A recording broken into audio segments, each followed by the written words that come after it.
Welcome to the Citizen Assembly Crucible, where we measure ideas posted on Agora against sets of principles authored or selected by members of Citizens Assembly. In tonight's forum, Joe Benham will present Philosophy of the Commons and receive feedback from Sherwin Shao according to his take on the 36 holistic principles. The objective is to create initiatives forged in balance and democracy. Our meeting format goes like this. First, the featured presenter reads an idea or essay that they have chosen in advance from the Agora website. Next, the co-presenter rates the idea against a set of principles chosen by them also in advance. In this case, in the interest of time, Sherwin will rate Joe's essay against only the first 10 of the 36 holistic principles. To aid the featured presenter in improving their idea, after the co-presenter gives their comments, each principle is then highlighted in turn within the chat, where all forum participants are asked to write their own commentary and suggestions relative to those principles in the order given. There will be 1 minute for this, during which time one of the participants with their hand up will be randomly selected to speak their comment out loud, or we can read it from the chat. The featured presenter will then have 2 minutes to respond to all comments, after which the co-presenter will bring up the next principle. Upon completing this process for all principles, the featured presenter receives the chat file for review. The featured presenter and co-host and host can then choose to also accept oral comments from any forum participant at the end of the program. Throughout the forum, please raise your hand in the chat at the appropriate time or on the screen if you don't have that Zoom feature, and keep your comments relevant to the principal idea being addressed. Use the provided principles as your guideline. Please save your commentary or questions about the principles themselves until after the meeting or during a specially called meeting to discuss edits to the 36 holistic principles. Let's start with a quick round of introductions for our panel and any guests. We've got about 30 seconds apiece to tell our audience where you live and what brings you to this project or this episode. I'll start. I'm Stacy Gustafson. I split my time between Northern Michigan and Southwest Texas. I am a part of this project because it brings together all of the things that I've been working on as far as holistic community problem solving. And I think that we've got a winning team here. Next, we have Joe. Joe, please tell us where you live and what brings you to this project. Hi, I'm Joe. I live out on the West Coast, just about 20 minutes north of San Francisco. And I've just always been interested in creating better systems of governance. And so that's what brought me here and brought me to this. Thanks, Joe. Next, we have Sherwin. Hey, I'm Sherwin. I'm from Vancouver, Canada. What brings me here is my concern with the suffering that I see with late-stage capitalism. And it seems all the answers point to community as an answer, which I'm sure we'll elaborate to. Next, we have Daniel. Hey everyone, Daniel Tweed here, also an amateur radio operator, KK6 VDR, extra class, and I ran for Thousand Oaks City Council in 2018 and 2020 and doubled my dark horse vote count from 1,500 to 4,000. I'm going to run again, but I'm not running for the office. I'm running for ideas, the ideas of transhumanism and making our society and civilization work for everyone. And that's why I'm here. Thank you, Daniel. Next, we have Cynthia. Hello, I'm Cynthia Leonard. I'm in Bentonville, Illinois. I'm a promoter and organizer for agora-iop.org, and I am also working in conjunction as Director of Gender Equity with CompassionateCitizens.us. I am very grateful to be here. I have so much love in my heart for you, and the reason I'm here, the reason I'm at this meeting in particular is because apparently I'm an intellectual discourse junkie, so here I am. Thank you so much for being here, Cynthia. And next we have Reagan. Hi, I'm Reagan Carnes. I'm in Fort Worth, Texas. I'm a former software engineer with several decades of experience. My interests revolve around, as far as this group is concerned, deals with information theory applied to government. And but I'm presently writing a series of novels dealing with a revolution in male-female relationships regarding misogynistic cultures. Very interesting, Reagan. Thank you. You should present a topic here sometime. Great to have you. And Alex, last but not least. Hi, everyone. My name is Alex Krotz. I'm currently located in Chicago, Illinois, and I'm here just to hear some new ideas on how to change problems in the world. Wonderful. Thank you so much for being here, Alex. And thank you all. Now let's move on to today's idea. Today, Joe will be reading Agora idea number 453. The link has been placed in the chat. This is Philosophy of the Commons. It has been written up to share with others in Agora, the worldwide stock market of ideas at agora-ilp.org. Agora is an online platform where people from around the world can turn their ideas into policy to build a better world. Joe will start screen sharing this idea from Agora and proceed with the reading. Okay, very good. Okay, everyone, you can see I have a split screen here. On the left, we have my idea, and on the right, we have Sherwin's responses that he prepared and some responses to his responses that I have prepared. So we'll start with the left. This is called Philosophy. Oh, shoot, that's Philosophy of the Commons Part 2. Excuse me, I gotta go find Part 1. Excuse me for a second. Where's my Philosophy of the Commons Part 1? Here it is. Okay, very good. Sorry about that, you guys. Just had a little glitch. Okay, so Philosophy of the Commons. In order for the commons to, in order to return the commons to the people, we need to first unfold a new philosophy justifying that. I believe we can actually achieve that using the capitalist concept of ownership. Drawn past present day understanding and all the way to its logical conclusion. For one to rightfully hand over title of ownership, one needs to first rightfully possess it. This works well enough for original ideas and most material possessions, but today's concept of ownership fails to recognize its own creation of a chicken and egg scenario in regard to the land, our world's natural resources, and the space and time they are contained within. The concept of land ownership likely stems, the concept of land ownership seems likely rooted in the animalistic concept of territory, so more than likely predates civil discourse and even civilization itself. This is no indicator of virtue or entitlement, though.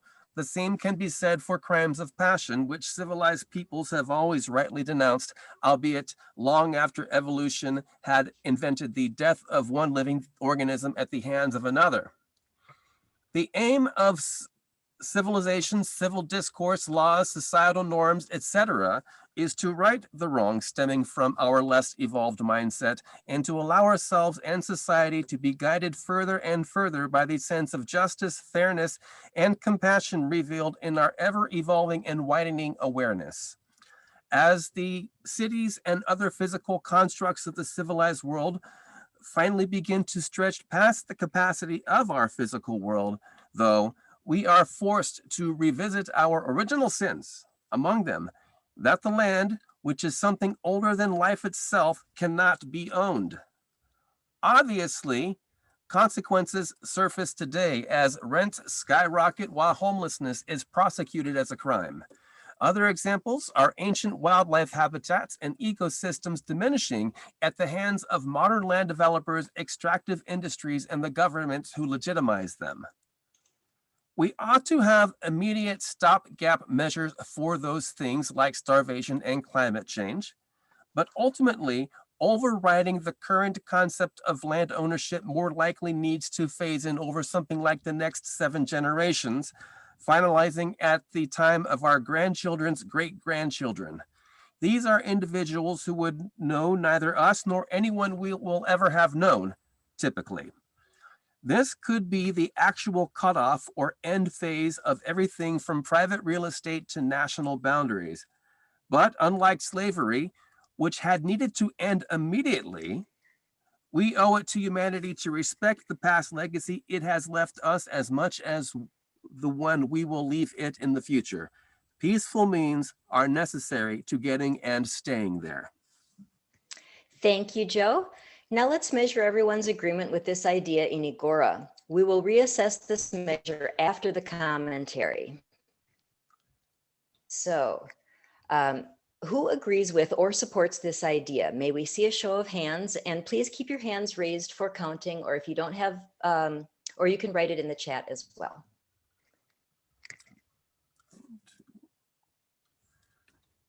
Let's see, we've got Stacy. I can't see Reagan. I can't see Daniel. Can't see Marson. We've got Cynthia. So right now and Alex. So Stacy, Cynthia, Alex, and I'm assuming Joe that you do. Right.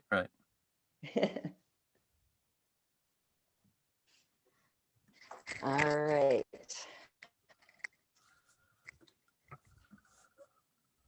Now Sherwin will present each of principles 1 through 10 with his commentary on how the idea stacks up against each of them.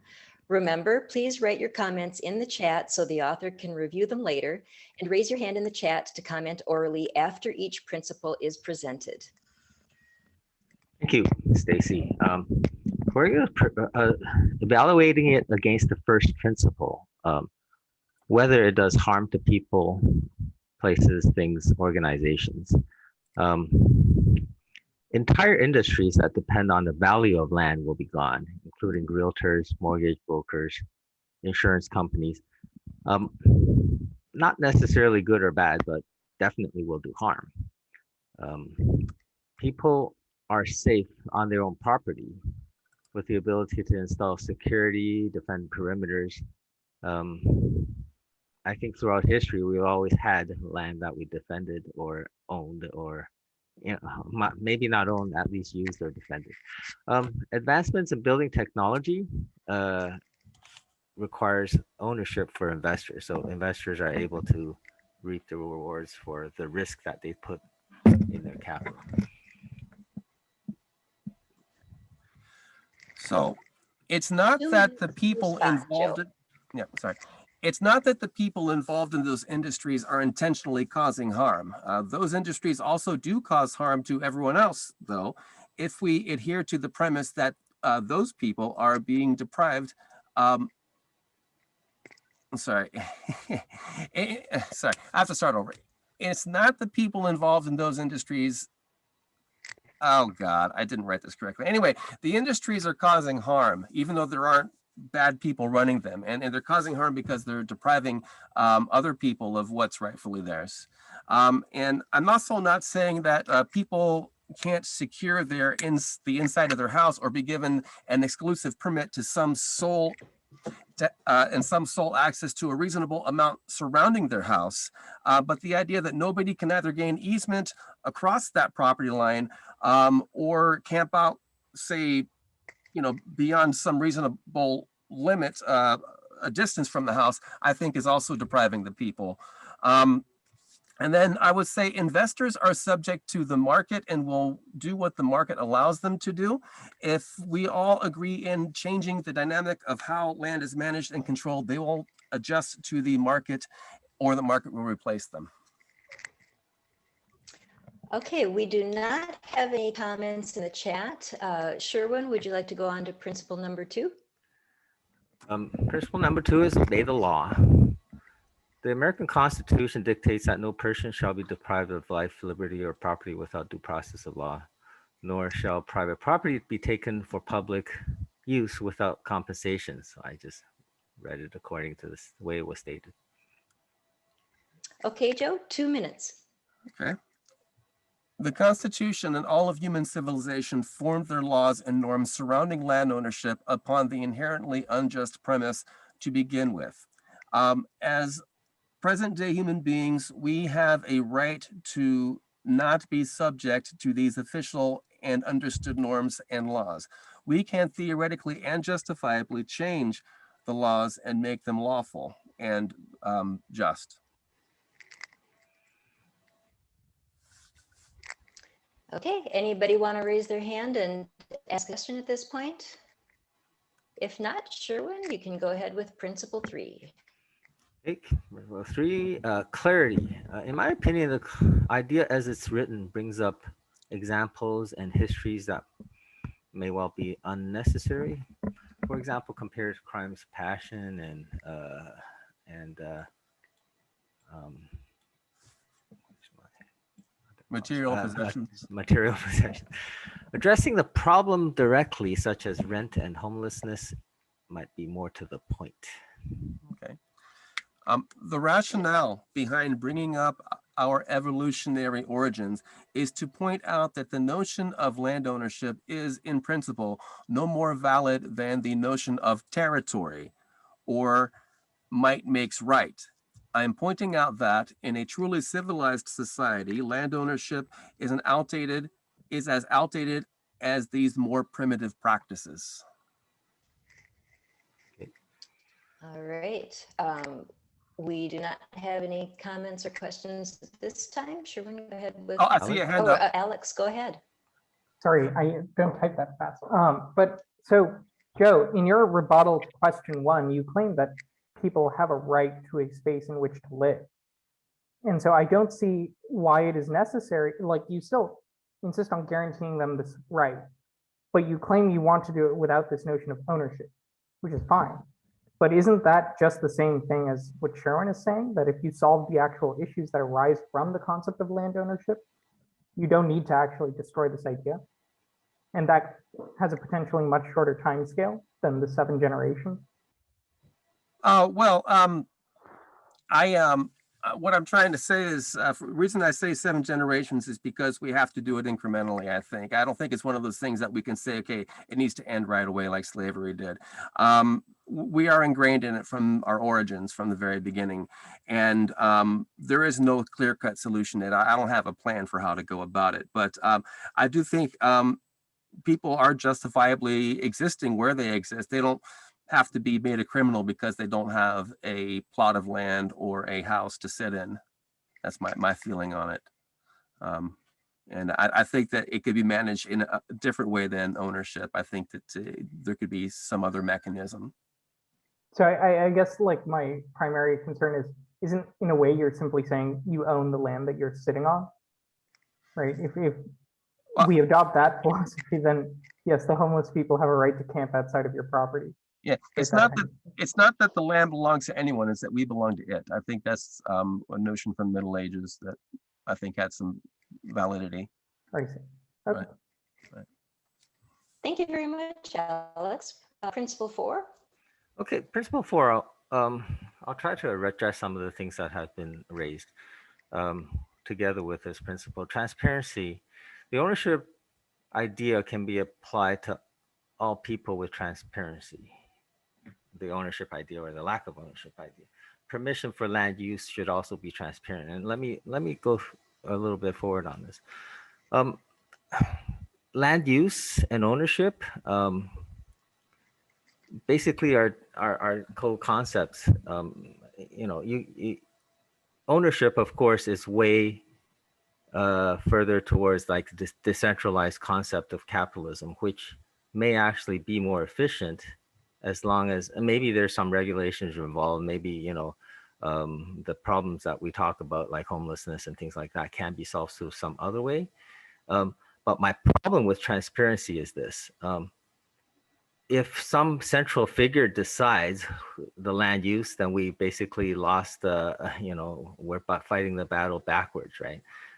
If somehow we remove the land ownership concept, but then still allow the land use permission concept, we're probably reducing transparency. Okay, so I want to say that transparency can be gained in a well-run and unbureaucratic system, assuming that could ever exist. What the existing system does not have is a legitimate original land title, and given by any non-self-ordained authority. So that's not very transparent, I think. It's simpler for communities to steward and grant short and long-term permits over the use of their land because it means that they will not have the difficult eventuality of having to work within narrowing confines as land becomes more and more divided and sectioned. Daniel has his hand raised. Go ahead. Yeah, I'm a Georgist, and Henry George addressed this problem in his book Progress and Poverty, which was actually the second bestseller, second only to the Bible, in 1879 when he wrote it. And basically, he says there should be an annual land rent, kind of like your property tax, and it would be based on the market value of whatever you're monopolizing out of the commons. Now, people are already used to paying annual property taxes, and really any natural resource that you're monopolizing, like if you're blocking off sunlight, or using the wind for a windmill, and no one can put up a windmill, because you blocked off the wind for your neighbor's windmill. Any natural resource is subject to this kind of market-based annual. You could look at it as a lease, or and this could be administered digitally, like on eBay. You could have all the natural resources on eBay, and you could see what natural resources going for what price. And if you wanted to make a bid on it for the next year, the person using it would have first dibs, obviously, because they've been mixing their labor with it. But I think you could have a transparent process, especially with all the digital resources we have, to have like an annual, kind of a corporate charter. Corporate charters used to be limited. You'd say what you want to do, and you'd have a limited amount of time to do it in. And the Commons government would grant you a charter to do it. I'm almost out of my 2 minutes, so I would encourage you to look up Geoism or Georgism on Wikipedia. It's a very good philosophy that solves these problems. The least bad tax would pay for all government that we need. Awesome. Thank you very much, Daniel. Reagan, you're next. Thank you. You can only do one spoken comment per point. You guys just stay within the time frame. So Reagan, maybe you can write down, you type in your point, and then you might be called on, say, for the next one. Yeah. This is we got to do the format. What? Yeah, I'm unable to type very economically on my phone. I'm running through my phone instead of my computer because I can't hotspot at the moment. You think you can try to maybe raise your hand for the next point then? Because we're only allowed one oral comment per point, and I apologize for that. It's just otherwise we'll run over time is all. Or you can bring it up at the end of the discussion too. All right. I think we're going to have lots of time for debate too at the end of this. Right. Okay. Yeah, so we'll just let you go next time, Reagan. Okay, so the number 5, simplify. The idea that land cannot be owned is simple. In this case, perhaps overly simplistic. For example, who has rights to build what houses where? So basically land use issues. I guess if we're trying to solve the issue of valuation problems and hoarding problems, maybe there's other solutions than just banning land ownership. Anyway, with respect to simplicity, I think it passes, but maybe overly simplistic. Okay. That's already a complex issue as far as who gets to use what land and for what and that kind of thing, and all that permitting stuff is very complex as it is. What you're less likely to see with communities kind of having the say so is maybe less kind of imbalanced injustice, like environment, like polluting industries being placed in or near poor communities. Mm-hmm. You might see less of that. And we have Reagan's hand is raised. Go ahead, Reagan. Thank you. My question for 5 is equally valid with 4. I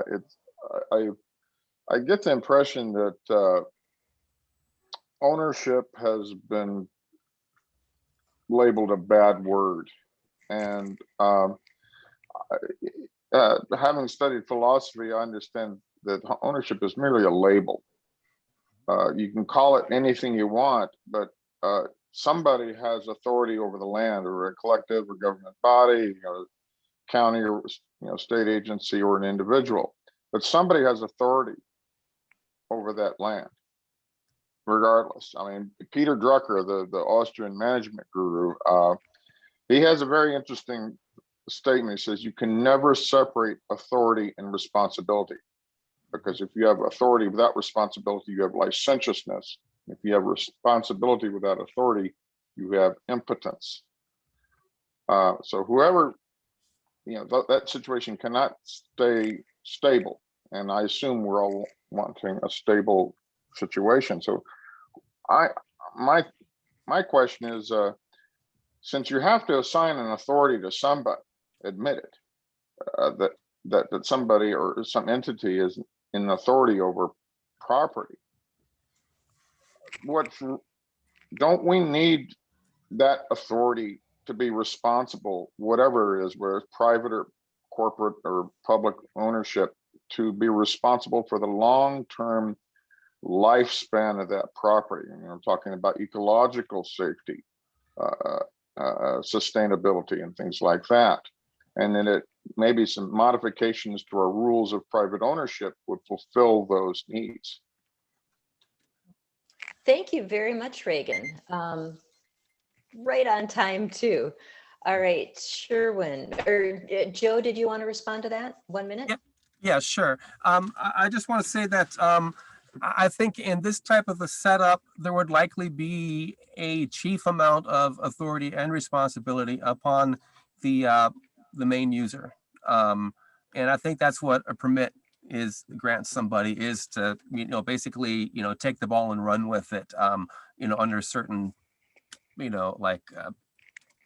agreements about how they'll do it. And, the idea that they can basically pass it on for the rest of time to whoever they want to sell it to or grant it to, I think is not something great for society. Society needs to work within a more flexible construct. Yeah. Okay, I'm done. Okay, moving on to principle 6. Okay, number 6, the viability of the whole. As we already discussed, the land ownership and the right to land use are in combination. So I guess the viability of a new system of deciding what land use should be allowed and by whom, without ownership, the viability of which is still to be determined. I don't think it's written. Okay, I disagree. What should be discussed is what the person using the land will do to take care of the land while they use it, and what they will do to benefit society by using it. Now, by the way, this is more for the large land user involved in an industry than, say, for someone who is using only what they need. Obviously, I think less restrictions and regulations and control upon that. They would need to consult the community regardless, but their process ought to be inherently less bureaucratic if you're just talking about an individual or the family.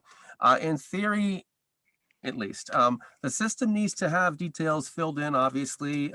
It just it can't be run by the market's so-called invisible hand all by itself. That's part of it, but not all of it by any stretch. Okay, any comments? Would anybody like to ask a question? I believe Alex wrote a comment. Oh, yes. Yeah. Alex, would you like to speak? Yep. Yeah, so I guess I have an issue with so the whole purpose of your argument, Joe, is to benefit society by removing this concept of land ownership. And I guess, what do you think about the scenario where an individual who, let's say in this society, has some authority over their land, right? They've got a house there, but the community says, gee, it would be really great if we could build a train, and that train track has to go through their house.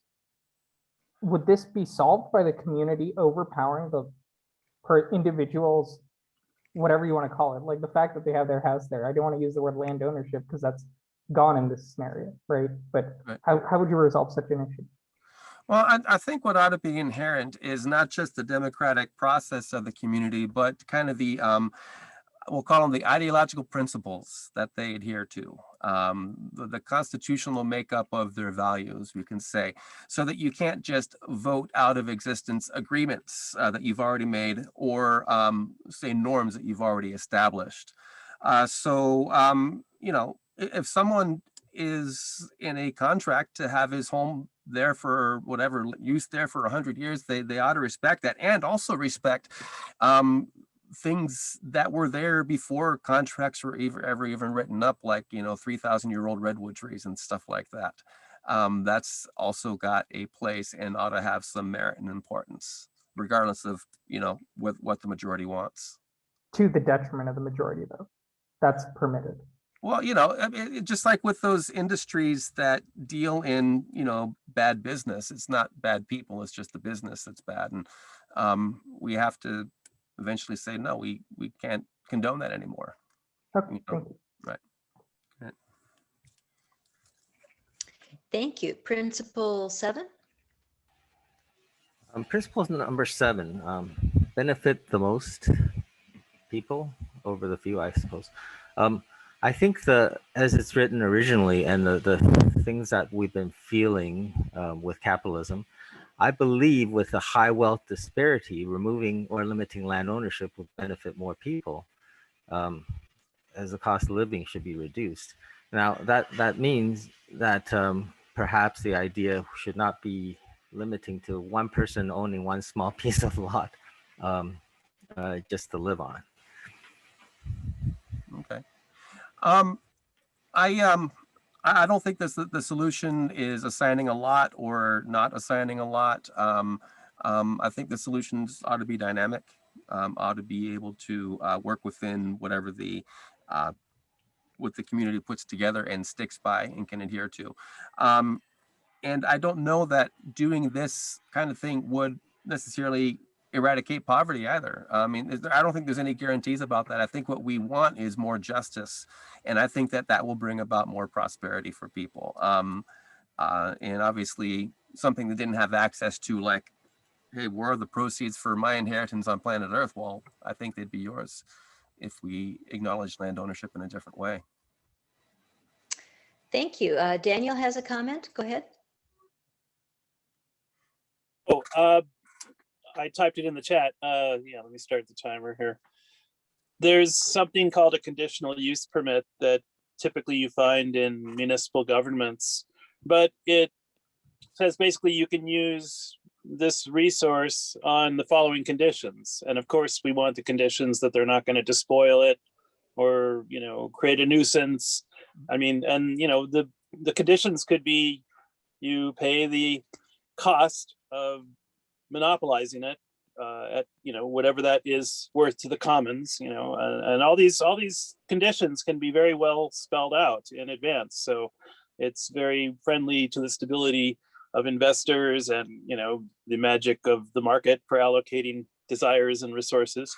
But anything that you didn't create, you know, that should be equal access to the community. You know, keep what you make, but pay for what you take. If you take something from the universe that you didn't create, it stands to reason that there should be a fee to the commons that's very well predictable. And again, Google or, you know, look up the entry in Wikipedia on geoism, GEOISM. There's a very big community that deals with this subject. So we don't have to reinvent the wheel. The game Monopoly actually started out as something called the landlord's game. And Maggie, a gal named Maggie, who was a student of Henry George, made it. It was supposed to show how we could use these commons land value tax, you know, principles and not engage in rent seeking and, you know, fencing off natural resources unfairly from other people. So yeah, I think you would benefit on this question from researching geoism, and there goes time. I am in total agreement with the notion of keep what you make and pay for what you take. It fits perfectly within my line of thinking as well. I'd like to remember what I was going to say, but yeah, I'm totally with you right there. I'm with you right there. Great. Principle 8. Principle 8 is about inclusion, including all people. If land was cooperatively owned by people who live there, like local people, then it can include all stakeholders. I don't really see it written that way. If land is owned and controlled by remote governments or anybody remote, then you can create a dystopian society. And actually, I believe the Declaration of Independence of the 13 colonies originally was a piece of anger from somebody remote telling them what to do. Right. Well, I don't believe in either collective or private ownership. I think we should adhere to the notion that we belong to the land, not it to us, and that we are all therefore equally entitled to the profits of the land as our inheritance. If someone is allowed to take more than they need, they should compensate all of us for that privilege. And that just goes back to point 7, what Daniel was talking about. And I just want to make another point here. You know, if what you profit from is solely the use of the land, then your lifestyle is probably pretty close to the land. I don't think anyone would get rich off of, you know, basically renting out the dirt, if it were done, you know, in a way that didn't give central ownership over one particular person or corporate body. If it was, well, the community acknowledging they don't own it, but instead steward it, I don't think that they would get rich off of this. If it were something like oil deposits, say, I could see those being distributed worldwide. Like, it would give you less incentive to want to drill oil out of your own backyard if all you would get is the spillage and not the 100% income flowing in from that. So, yeah. Okay. I'm ready for number 9. I think Reagan we have Reagan with his hand up. Yep, go ahead.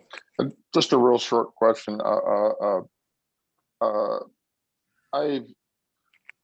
not convinced that private community ownership could cover all of the stakeholders for a piece of property. At some point, you know, your people downstream of you, for example, are going to be affected by runoff. If you're using artificial fertilizers and things like that, and the nitrates are wrecking their land and their farming because they're farming something else that can't stand it, or if somebody owns California, then you're dealing with ocean pollution issues if you're doing something on that land.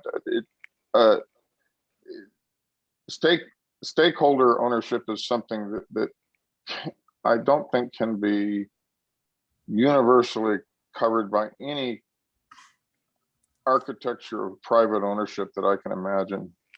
Mm-hmm. Right, and not even say local community stewardship, because they might have even less incentive to want to protect their neighbors downstream. And ironing out the details of this, part of it, I think that there ought to be minimum constitutional adherences in everyone's constitution about how they treat their neighbor. So they can run autonomously, but they have to do certain things for in a way. That's very much Ayn Rand. Maybe Ayn Rand. Okay, number 9. Does this idea create choice?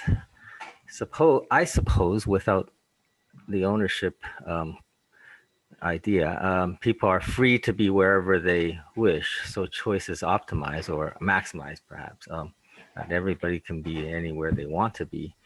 I'm not sure if arguably there's too much choice. This is something we see in capitalism, if there's too much choice. As maybe people just want to have a home, identify a home, label a home, and just want to go home. Well, that is certainly the mindset that we've become used to. Maybe not. But my idea doesn't excuse the ability to either have a home or feel at home. Did I write that correctly? But my idea doesn't excuse. I'm sorry, spell check. I'm sorry. My idea doesn't exclude the ability to either have a home or feel at home. I mean, people might continue to feel this way, or they might not. A lot of what we do is conditioning, I think, though. And land ownership is pervasive. There isn't a square inch of the world land in the world that's not owned by somebody, and I think we're all affected by that. I guess I'd raise my hand and say, when you're talking about giving choice, are you saying, what are the restrictions on how do we choose who gets to do what with the land? That's another thing to iron out. I mean, I don't think it ought to be the invisible hand of the market, and I don't think it ought to be something like hugely central and bureaucratic. I think that there is a certain number, say a collective that's ideal, a sweet spot. Maybe it's 100 people, maybe it's 1,000 people that all have a say in these things, and if they can also hone in their own constitutional principles, then I think they'll get closer and closer to doing it perfectly. Yeah. Very good. Yeah. Principle Okay. 10. Number 10 is regard ecological health. I'm actually thinking that without ownership, who would be accountable to prevent damage to the environment? Well, it's kind of funny. My question is exactly that, but from the opposite end. I mean, when you have land ownership and they can do whatever they want, they don't have to have regard for the neighbor downstream. They don't have to have regard for the existing ecosystem or the community that's already there. So there is a balance between autonomy, individual autonomy, and central authority, and there is a sweet spot somewhere. And I think we can eventually hit it. Yeah. Do we have any questions or comments on our last principle 10 before we open the floor up for debate?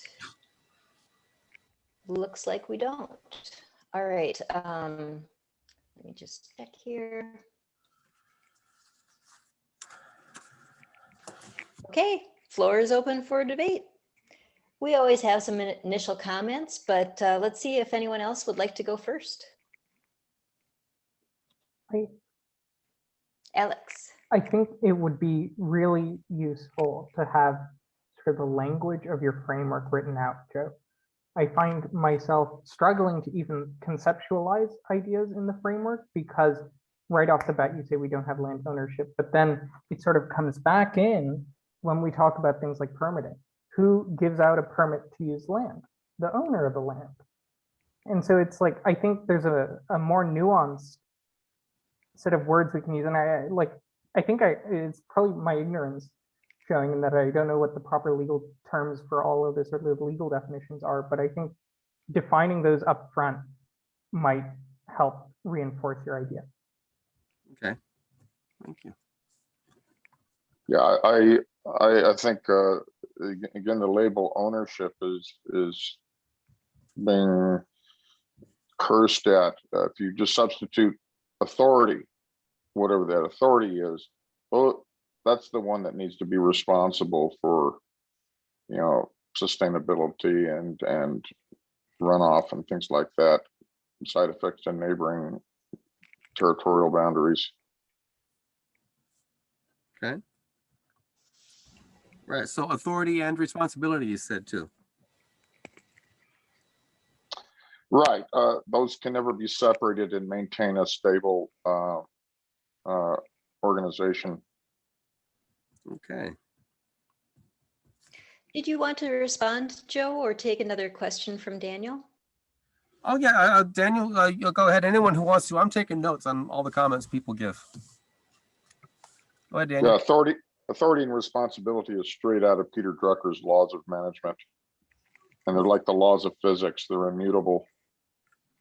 Peter Drucker. Drucker, yeah. Okay. Drucker with a double O umlaut over the U because he's Austrian. Oh, okay. Daniel, you had a question? Yeah, I think, actually to address Reagan's point about, toxic runoff to your neighbors, there's actually a very good body of law called tort law where you can address harms that have been done like that. That's a pretty old and well-established body of law. Also, I think there's a good model in the way we administer mining claims. You know, you can stake out a piece of property. You can say, here's what I want to do with it. You pay a fee. And keep in mind also, even with property ownership, you have to pay your property tax every year or you lose that property. So there already is kind of a conditional use permit enforced by the community going on. But the thing with the mining bureau, when people stake a mining claim, they're supposed to remediate the land when they're done doing their mining. And 99% of the mines are not remediated or brought back to their original condition. And it's really kind of a travesty that that's not enforced. And it's kind of a tragedy of the commons because people couldn't go in and just rape the land and walk away from it. And they're really not held accountable for the damage they do. So there's a system that really needs to be improved if we're going to go with that model. But the last thought I would leave you with is, you know, if I had all the land in the world and you had all the money in the world, or how much do you think I would charge you for a night's rent? You know, I would take all your money for one night's rent because I own the monopoly on all the land. So that's an argument for geoism, right? That's my time ending up here. Can I respond to Daniel's 2 points here? The first thing about tort law, you know, the problem with our legal system is that you have to be a plaintiff in order to sue somebody. And if you don't have a voice, you can't be a plaintiff. And so when you talk about harm, it's only my claim of harm if I can't make the claim. But the thing is that we ought to be able to see what harm is. I think it's more than just a philosophical idea. I think it's a reality. And if we can assess that harm's been done, we ought to be able to somehow collectively sue or somehow collectively just say, hey, you can't do that. Now, the other thing, you talked about property taxes already in place. I'm not saying that there aren't things already there that are trying to do this. I'm saying that if we changed our presupposition about, you know, what's right and what we ought to be aiming towards as far as justice, I think things would be not necessarily completely changed, but tweaked, and maybe tweaked enough to reflect those new values. My hand is up next, and I want to say these are really vague, not vague, but they're very philosophical ideas. And when I first came to Citizen Assembly, I was really perturbed by them because I thought, well, we're coming here to create legislation. But the more I listen to these philosophical ideas, the more I understand a really overarching commonality to what so many people want. And today I had an idea that I think this actually isn't so far from reality. And I think it could be even less than 7 generations away. If you look at the way things are valued right now, I don't think that that would necessarily be a whole lot different from what you'd be doing if you were to lease the land and have some different rights about how you can use it and how you can pass it on. So I think within the framework of our laws and what you're not supposed to do or you are supposed to do for the environment, with better transparency and some tweaks to how we're languaging our sale versus lease and who gets to give our land to who for what reason, I think we could really come up with some guidelines that that could be moved to, that wouldn't be so different. And I would like to pursue trying to write something like that up. Yeah, well, you know what, I'm guessing that part of getting there from here is all about doing that kind of thing, working within that framework. Eventually, just, you know, executing those values will give them more of the traction that they need to, you know, get underway. You know, like I live in a place where the owner charges very, very low rent just to cover the household expenses. And that's just because that's the way he thinks. He doesn't think he should profiteer basically off of the fact that we have to pay to exist. It's a crime to be homeless. If you don't pay for your existence, you go to jail. So he's against that idea. And I think he's right to be against that idea. I do the same thing if I owned a home. And Reagan has his hand up. Yeah, having to pay for existence, there was an old word for that. It was called slavery. But as regarding the earlier issue of environmental protection and things like that, for a discussion Sherwin and I had yesterday that went on a while. My point of view is that environmental protection is butting up against information complexity, that as technology has gotten so advanced and there's so many different combinations of chemical processes and electrical and materials processes, that the regulations are information overload for any kind of property owner at any granularity, whether it's public or private. And that I saw the whole problem as a problem of information theory, that we needed an artificial intelligence type decision support tools for anybody that was managing property. Right. For any purpose, mining, agriculture, apartments, anything. Right. Well, I'll say to that, back in the days before steam engines or nuclear energy, there wasn't a concern about what we could do, by putting pollutants in the environment, but regarding, that would cause permanent damage. And we do have more things that we hadn't thought of, and I think we need to adjust our thinking around what we're capable of doing if we don't plan, if we don't think about it. Hey there, Okay. Kevin, I saw you just got in. Hello. Yeah, hello, Kevin. Thanks for joining. We are getting close to the 1 hour mark here and need to run through closing remarks. Daniel, do you have a quick comment? Yeah, I think what Reagan said was very prescient about utilizing AI, because it's such a huge amount of material, information, science to keep track of. And actually, there's a technique that was developed at NASA in 2003 called the digital twin, where you make a very high resolution digital simulation of the problem that you're attacking. Like right now, we know that the way we're conducting human civilization, we need like 4 planet Earths at the rate of consumption that we're using it up. So if we had a digital twin that was of Earth that was sustainable for the 7.8 billion humans, then we could use that digital twin to calculate, how far off bounds you are with how you're conducting your resource allocation and usage and extraction and all that good stuff. So yeah, just to amplify on the AI governance idea with that point. It's kind of like when they try to model what happens with weather patterns and that kind of thing, right? You use supercomputers to figure it out. Yeah. And Marcin has his hand up. Do you have a quick comment, Marcin, before we move to closing remarks?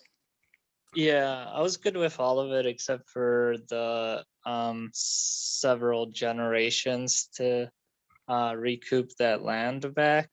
I just wanted, I thought it might be a better idea to just say, hey, we want to get all this land back so we could use it towards the community within X amount of years. If you sell back your land now, we'll give you the full equity of the land. If you sell it back in a year or 2 or 3 or 4 from now, we will give you X% of that equity instead. So just a way to get that land a lot quicker from private hands to public hands. That's my only comment. I just feel like, the reason why they always get a new dictator when an old one gets deposed of is because of the fact that a lot of times those same revolutionary movements don't have the same, or just as bad at leading society. I mean, I think we really have to get good at it, and it might take as long as 7 generations before we do it. And I think that's why I say peaceful means. I mean, if it happens tomorrow, as long as it's peaceful, but if we do it peacefully, I think it means we've learned how to do it. Okay, I'm so sorry, Alex. We're going to have to get going on closing remarks, but would you like to go next and use your closing remark for what you had to say? Yeah, sure. I just wanted to speak against the AI governance talk. I think it's far more simple than, or it's far more complex than modeling the weather. Modeling the weather isn't that complicated. It requires a lot of computational power. But an AI governance solution, what do you validate your model against? You have to solve the problem before you can check if the solution given by the AI is even a reasonable one. And to put society in the hands of a computer model, I think it's not reasonable at any point in the near future, at least with how machine learning is going. Yeah, we can't deny our humanity. Exactly. Would the model even maximize happiness? Would it minimize suffering? These are esoteric concepts that aren't amenable to computer code. I don't see it happening, but that's just my 2 cents. Thank you so much, Alex, for joining and for your comments. Really, really wonderful. Thank you. Reagan, would you like to go next with closing remarks? Yeah, I thought I had been clear about AI as a decision support and not making the decisions itself. It was a way for humans to examine the ginormous body of environmental protection regulations in a way to avoid stepping on any of them when they're at the point of making a decision on how to use their property. There was a book published, I posted, called 3 Felonies a Day. Is a guy that estimated that the average company in America commits 3 felonies a day. They became felonies in 2009 when the Obama administration had legislation passed that made all violations of regulations themselves felonies in order to enforce compliance. But the problem was it's not an issue of compliance, it's an issue of awareness of the violation at the point of time when they made a decision on what processes they were going to use in manufacturing or in using their land. Decision support would be able to look at all of those and tell a decision maker if a particular process they're considering using steps on any one of them. That's what I meant about an AI decision support. Thank you so much, Reagan. Please consider doing a presentation on the Crucible or in the Thunderdome. We'd love to have you. And Daniel, do you have some closing remarks for us? Yeah, are these 1 or 2 minutes? I didn't get the time limit for closing. 30 seconds about? Oh, 30 seconds. Oh, I was doing 2 minutes. Let me reset and time myself here. Okay, 30 seconds. Yeah, just again, I think Henry George was incredibly prescient on this. You know, he was the first guy to use the term spaceship Earth. And he said, imagine if you were on a ship and you opened up a hatch and you thought that everything you were seeing now was like fresh, new, undiscovered stuff that you could claim all for yourself. You know, that's not the way you could run a spaceship. You can't start drilling holes in the hull to mine for metals and, you know, sink the whole thing, you know, which is kind of why we really need to address this problem. That's my time. Love it, Daniel. Thank you. Thank you so much for your comments tonight. Really appreciate it. And Sherwin, do you have any closing remarks? Yeah, to me, capitalism, when it works, freedom can be optimized, people's decisions decentralized, and buying property, using it, and then selling it, all those things can be free. But the problem I think we see right now is capitalism itself has been distorted by abuse of power, and markets no longer free, and capitalism doesn't really exist.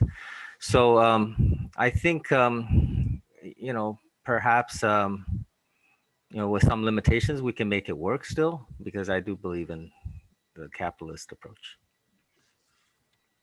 Cynthia, do you have any closing remarks? Yes, I do. First, let me extend just this abundance of love and gratitude that I have in my heart for y'all.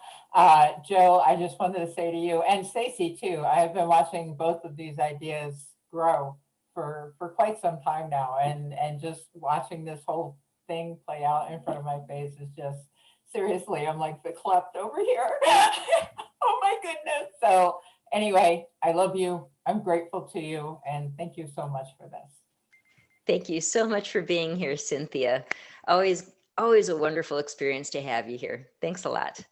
And let me see, Marcin, do you have some closing remarks for us?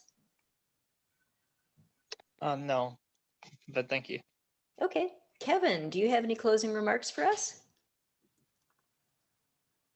You know, I missed today's call, and been kicking myself in the butt ever since I jumped on, because I can tell it was amazing.